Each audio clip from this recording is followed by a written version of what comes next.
Hey guys, welcome back to the channel. So we have a 98 Mercedes E320 Wagon behind us, commonly referred to as a W210, and today we are going to be replacing the fuel pump on it. Now before we go ahead and begin, guys, if you guys haven't subscribed to the channel, hit the subscribe button down below. Definitely smash that like button because it helps the channel out. And with that said, let's go ahead and get started on today's repair.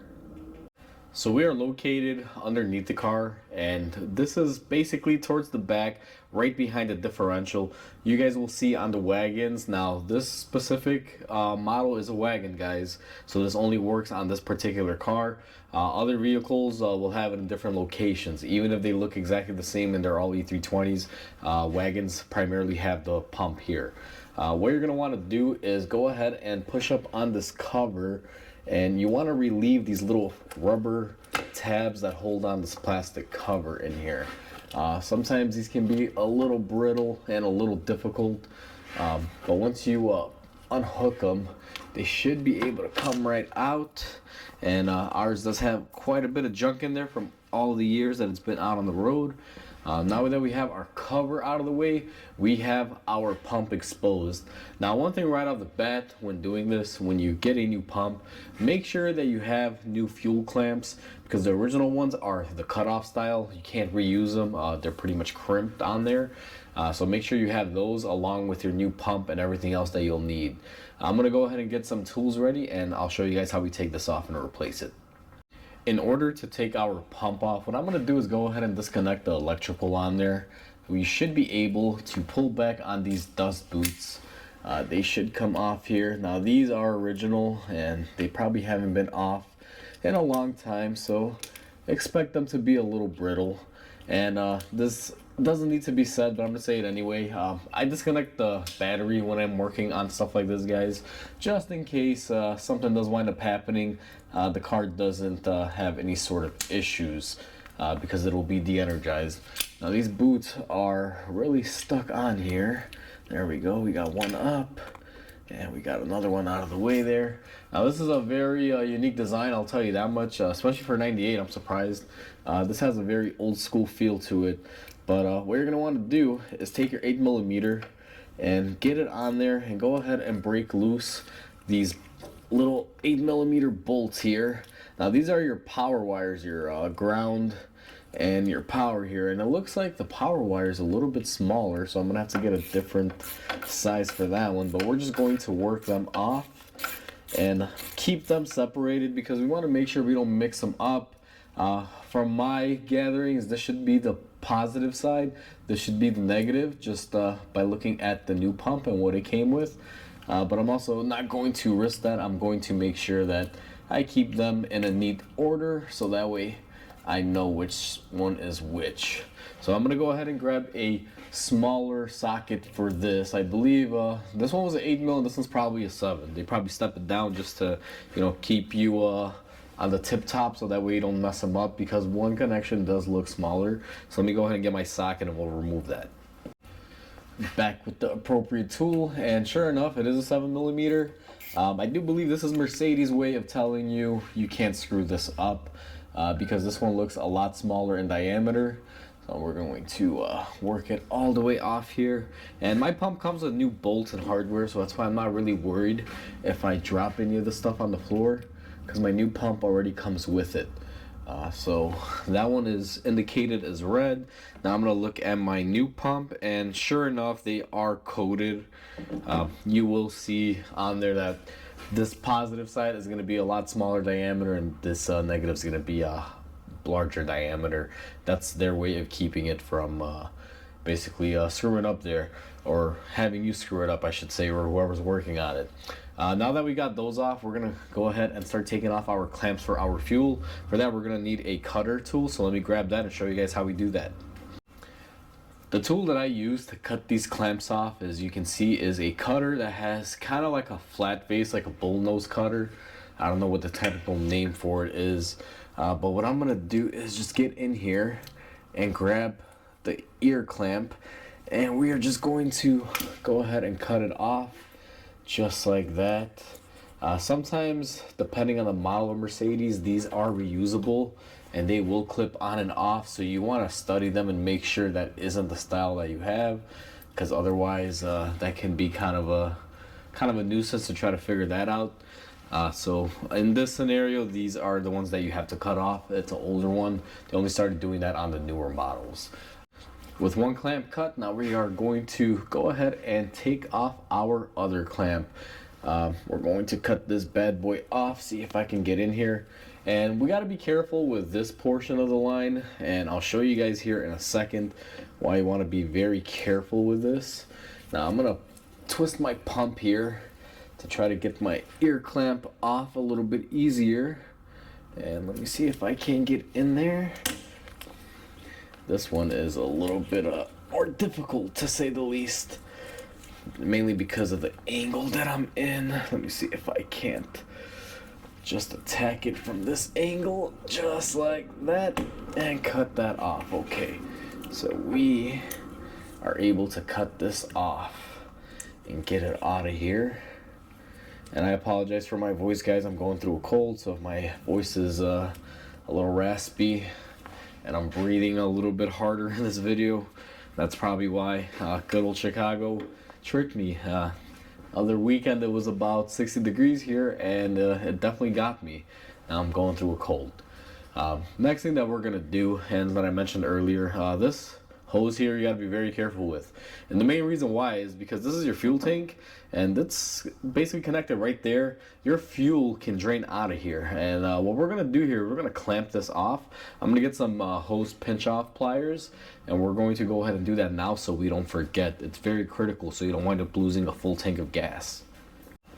The way I'm going to crimp this line off is by taking my little crimp tools and pushing them at the first bend. Now I'm gonna use 2 of these just to kind of cover myself here, because I know I'm gonna spill some fuel, but I don't want to spill out more than I have to. Now that we got those 2 there, what I'm gonna do is we're gonna grab some pliers and we're gonna break free this pump from the hose, being ever so gentle. Alright, I got my drain caddy set up underneath, and I got my pliers. I like using these on hoses like this because they conform. I'm going to go ahead and grab it, and very gently I'm going to go ahead and break free the stiction, which it just actually came off quite easily, which is surprising. And now that we broke off that hose, what I'm going to do is get in here and also break the stiction on the upper hose here. See if I can just work this loose. Now this hose here, it's a little bit more difficult because you're in tighter confines, but just twist it. You should be able to get it off fairly easily. And with my drain pan underneath, what I'm gonna do here is separate this hose. Now sometimes it won't come off this easy. You're gonna have to work it. Now one thing I'll say is this holder is right here. This is what keeps your fuel pump up. It's just a rubber bushing that's held into this bracket. You can choose to slide those off. However, I'm gonna try to open this up without having to touch anything there. Now you guys can see we had a little bit of fuel coming out of there. Let's go ahead and remove our other hose here. See if this thing will slide up. This side I believe is barbed. That's why it's a little bit more difficult, but we'll get it. Just takes a nice good tug or 2 on there. Now if it doesn't come off that easy, you can always transition the line sideways like we're doing it, and just, you know, breaking it free a little bit more. And again, be very careful, guys. This tubing can be brittle or fragile. Don't take the chance and risk breaking it. Just be as gentle as you can with it, is the best way to put it. Now mine here for some reason is fighting me, and I'm probably gonna block the camera, but we are going to okay, that's not working. So this is what I'm gonna do, guys. I'm gonna slide this out of our holder because we can just do this, and there's one bushing that holds it into place, and then this is going to be our second bushing here that holds it into place. And you just slide it. It'll fight you a little bit, but it'll go. Alright, just a little more. And the whole goal is to just loosen it from the mount. And now that it's free hanging, what I can do is grab the line and the pump and just wiggle it loose from one another, just like that. And we do have a little bit of fuel leaking out of there. that I was expecting to see from the supply line. Now that we have that off, what we're going to do is go ahead and grab our new pump and reinstall it. I have my new pump in my hand. You will see that we have these little block off ports, and we also have the new hardware on there. What I'm going to do is go ahead and take off my caps and everything. I'm going to go ahead and install the pump on there, and also I'm going to remove my hardware. The main reason why is because it's very difficult when it's up there, so you might as well just take a little bit of time and do it now. I'm going to go ahead and do that off camera, and I'll be right back with you guys. Now that we got our pump ready, what I'm gonna do is just go ahead and take our pump and slide it into our bushings that hold it into place. It's quite simple. If it doesn't slide in there, silicone spray will definitely do the trick for you, and that's right about where we need to be. Now what we're gonna do is go ahead and get some clamps that we can use on this. Definitely use some fuel clamps, guys. Don't just go out there and use regular radiator clamps, because that can cause an issue over time. Now I went ahead and I got the appropriate clamps. I had to buy these. These are exactly the same style that came out. I apologize because you can't really see it too well on the camera. And what I'm going to do is go ahead and put the first one over my hose here. And we are going to take our other one and also place it on our hose. What I'm going to do, just because it's easy, I'm going to go ahead and reinstall this upper hose. This one should slide right back in, just like that. And what we're going to do is go ahead and secure our clamp on there. Now the tool to resecure it, believe it or not, is similar to the one that we used to take it off. All you're supposed to do is just grab it with this tool in the center, line it up to where you would like it to be, and go ahead and squeeze down on it till the ears fold down, and that'll provide the seal for you. So our first hose is now reattached. We're going to attach our second hose and just slide it in. Sometimes if it doesn't slide, again, the silicone trick definitely works here. And what we're going to do is go ahead and take our tool, line up our clamp, and go ahead and crimp this nice and tight. Make sure it's on there. And then we are going to take off our little hose blockers here so we can get our flow back. And it's looking pretty good. I don't anticipate any leaks. Now you will always have to test this for leaks, guys. Never just assume. It's always a good thing to just double check your work. So what I'm going to do before I put my cover back on is I'm going to be starting the car up and making sure. Although I'll show you how to put the cover on, but I just won't cover the actual check just because it's going to make the video drag. And now that I got my pump where it needs to be, I'm going to take my negative and I'm going to go ahead and put it on my terminal there. And next thing I'm going to do, and it might block the camera, is go ahead and push my positive lead on my positive probe right there. Oh, sorry, that thing popped off. So go ahead and put that on there, and hopefully it'll stay this time, which it's not. It's going to fight me a little bit. So the positive one is going to be a little tricky for us, but we'll get it in there. So what I'm going to do is go ahead and take my hardware, which is going to consist of a little lock washer and a nut. And we are going to do lock washer, then nut. After we've installed our terminal, we're going to thread that on there, a couple threads. And for our positive side, we're going to do the same thing. Grab our washer and our nut. And what I'm going to do is hold this in there with one hand and try to position everything on here. Now I dropped the bolt on the ground, so I'm gonna have to let the lock washer fall. And the reason why it's fighting me is just because this wire has been in this old position for so long. It forms a memory and it wants to stick in that position. That's why she wants to pop off on me, but we'll get it here. I'm just gonna hold it with one hand and then get the bolt on with the other. It's not really as bad as it looks. It looks like I'm suffering way more than I really am on camera. It's just a little bit of finger movement. Now I went ahead and successfully threaded that on there. And what I'm going to do is tighten up everything, make sure my connections are good. Just grab my hand ratchet here, no power tools. You'd be mad to do this with a power tool because you could easily break it. Even using a 1/4 inch ratchet, you still got to be careful because you can easily damage the area and strip it. These don't take a lot of force. Now I'm going to swap it out for my 8mm, tighten down my negative terminal here, and I'm going to hold the body of the pump, get that nice and snug. Now that we have that on there, what I'm going to do is go ahead and put some dielectric grease on my contacts here just to keep them from rotting or water or anything getting in the way. So I'm going to go ahead and grab my grease and I'll be right back. I always do this, but you don't have to. When I have a bare contact like this, I'm going to take some dielectric grease. I'm going to put it on there and I'm going to smear it all over. It's not because I want this connection to be greased up or anything. Simply the way it works out is the grease will help keep any moisture out of anything. So what I do is I just dab these and then I'll work it all over the area with my finger to make sure that it's covered up.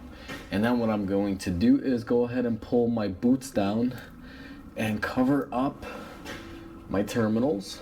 Now you got to make sure these boots go on nice and securely.